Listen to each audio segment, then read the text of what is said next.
గత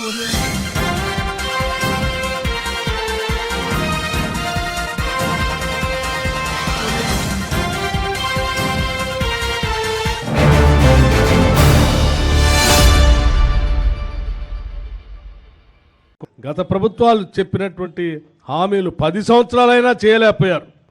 కానీ మేము 3 మాసాల్లోనే మేము ఇచ్చినటువంటి గ్యారంటీలన్నింటినీ అమలు చేసే కార్యక్రమం ముందు పోతాం.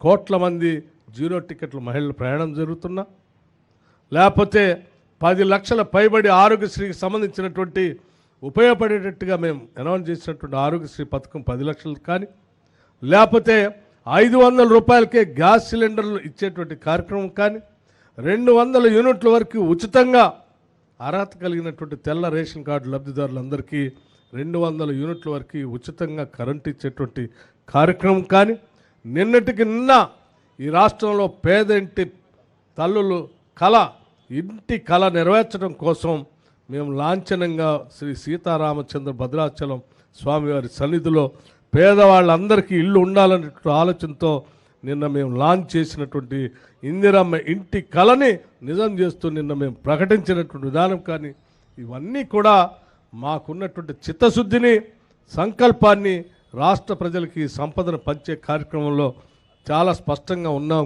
కాబట్టే కేవలం ఈ 3 నెలల్లోనే మేము ఇన్ని చేయగలిగాం. భవిష్యత్తులో కూడా ప్రతి రోజుని వచ్చే ఆదాయం, ఖర్చు పెట్టే రూపాయి, ఈ రెండు కూడా ప్రతి పైసా ప్రజలకే చెందాలన్నదే మా ఆలోచన. ప్రతి పైసా ప్రజలందరూ కూడా మా కోసమే ఆడుతుంది ప్రభుత్వం అనేటువంటి ఆలోచనతో పాలన అందిస్తామని చెప్పి మీ అందరికీ సవినయంగా మనవి చేస్తూ ముగిస్తూ ఉన్నాను. థ్యాంక్ యూ, ధన్యవాదాలు, నమస్కారం.